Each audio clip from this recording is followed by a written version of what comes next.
Alô, galerinha, aqui quem fala é a professora Patrícia Viana, professora de literatura. Mais um dia de quarentena, mais um dia distante, mas lembrar que esse afastamento social é necessário.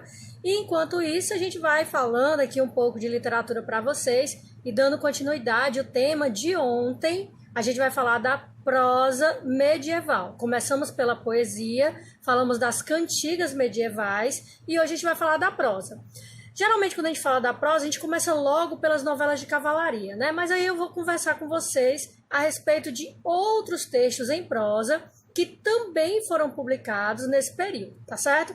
Nós tivemos nesse período, ainda, né, no período da Idade Média, a publicação das agiografias, que eram biografias de santos, tá certo? Lembrar que a gente está aqui dentro de um período onde a Igreja Católica tomava conta do comportamento, muitas vezes, do pensamento das pessoas. Então, a religiosidade está muito presente. Então, as agiografias, que eram textos em prosa, eles versavam, eles falavam sobre a biografia dos santos da Igreja Católica, tá certo? Mas também não tivemos só as agiografias, não. Nós tivemos os livros de linhagem, que também eram chamados de nobiliários. Esses livros de linhagem, eles serviam para indicar ali a linhagem, principalmente dos reis, né, dos nobres, era onde havia a árvore, grosseiramente falando, né, mas a árvore genealógica de reis e rainhas. Vocês já assistiram Game of Thrones? Bom, vamos lembrar que foi descoberto, né, a origem daquele príncipe, que ele não era, na verdade, o príncipe herdeiro, naquele livro imenso, né? Então, quando eles começaram a perceber dentro da árvore genealógica que, na verdade, o príncipe não tinha as características dos seus antecedentes, tá certo? Então, aquele livro enorme ali, ou seja, ou algum semelhante a ele, era um nobiliário, ou seja, ele contava as histórias, a árvore genealógica daqueles, dos reis, né? Ou seja, aquele livro servia para indicar para você qual era a sua árvore genealógica, no caso, se você pertencesse à nobreza, é claro, né? E também nós tivemos os cronicões, que os cronicões seriam mais para livros de histórias, são documentos, na verdade, que tratam da história de Portugal, tá certo? Então, esses documentos é que vão trazer a história de Portugal, e aí eu vou dizer grosso modo mesmo, porque, na verdade, a gente está fazendo uma comparação até um pouco grosseira do que seria mais ou menos os livros de história, mas histórias não como o que a gente tem hoje, né? Mas esses livros serviam, por isso que a gente tinha os cronistas, serviam para contar a história de fatos históricos de Portugal, tá certo? Aí agora sim a gente vai falar das novelas de cavalaria, que eu amo falar das novelas de cavalaria, porque são fatos históricos, heróicos também, né? E é por isso que a gente estuda o gênero épico, né? Lembra que a gente estudou o gênero épico, falou dos feitos heróicos, dos cavaleiros e etc. Bom, as novelas de cavalaria, elas seguem também esse mesmo padrão, elas vão seguir também essa mesma proposta. Por quê? Porque as novelas de cavalaria, elas vão contar os feitos heróicos, né, de cavaleiros, que podem também ser reis e etc.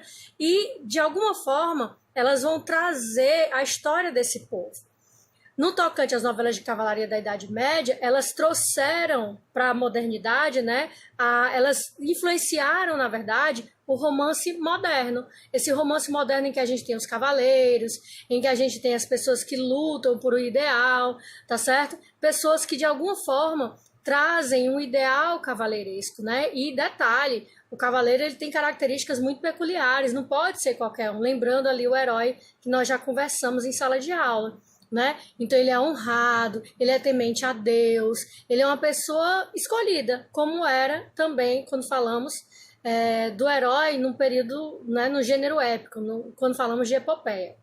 Em se tratando de novelas de cavalaria, a gente tem a divisão em ciclos, né? Então tem três ciclos básicos, que o ciclo clássico, que são os heróis do mundo clássico, ou seja, os heróis das epopeias clássicas, o ciclo carolíngio, que é do rei Carlos Magno e os 12 pares de França, e o ciclo que é mais conhecido de todos nós, que é o ciclo bretão-arturiano, que conta a história do rei Arthur e os seus cavaleiros da Távola Redonda, né, que tem todo um significado essa Távola Redonda, e foi a história que mais se desenvolveu, foi a história que mais teve projeção, né, assim, mundial, enfim, filmes, não que os outros não tenham, porque na verdade são históricos, o rei carolíngio, né, o rei Carlos Magno é o rei do Império Carolíngio, tá certo? Mas o rei Arthur, que não necessariamente é um rei real, né? A gente sabe que, na verdade, os bretões dizem que há um rei que teve características parecidas com ele, etc. Mas nós não estamos aqui para dizer que sim, que não. Lembrar que nossa proposta aqui é o texto literário, não necessariamente a história propriamente dita. Isso eu digo aqui para os meus colegas, né, de história, eles aqui vão magistralmente tecer isso para vocês, tá certo? Mas vamos voltar ao texto literário. Enfim, então essa narrativa foi a narrativa que mais se desenvolveu, ou seja, eu vou colocar aqui entre aspas, tá certo? Mas seria a narrativa que mais se projetou, mais fez sucesso, mundialmente falando. Ok? Que aí vai contar a história da Guinevere, do Lancelot, do rei Arthur, tá certo? Dessas narrativas que deram origem a esses romances modernos aí, que muitos de nós conhecemos também. A famosa Demanda do Santo Graal, que é um dos episódios também, que é a procura do cálice sagrado, né, da última ceia de Cristo, tá certo? Então, essa narrativa é uma narrativa muito conhecida por todos nós. Eu acho que a gente, quando é criança, a gente já ouviu muito falar, mas tem muitas coisas assim por detrás, o ideal cavalheiresco, a ideia de ter que ter um filho, tá certo? Na narrativa, a Guinevere teria que ter um filho desse rei, né? Enfim, as características dessa novela que vão, de alguma forma, elas ainda hoje são utilizadas, tá certo? Ainda hoje elas se propagam nos romances modernos, ok? A Demanda do Santo Graal é a novela mais conhecida, né? Vou chamar de novela mais conhecida.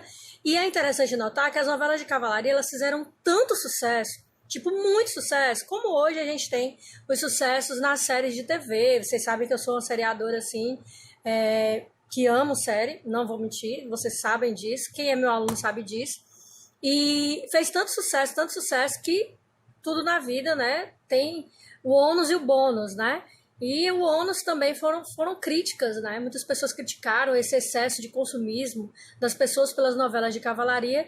E na Espanha, um rapaz chamado Miguel de Cervantes, tá certo? Escreve uma obra chamada Dom Quixote de la Mancha, o Cavaleiro da Triste Figura, né? Que vai fazer uma crítica às novelas de cavalaria, né? Tendo como personagem principal Dom Alonso Quijano. E o Dom Alonso Quijano, ele é um grande consumidor das novelas de cavalaria.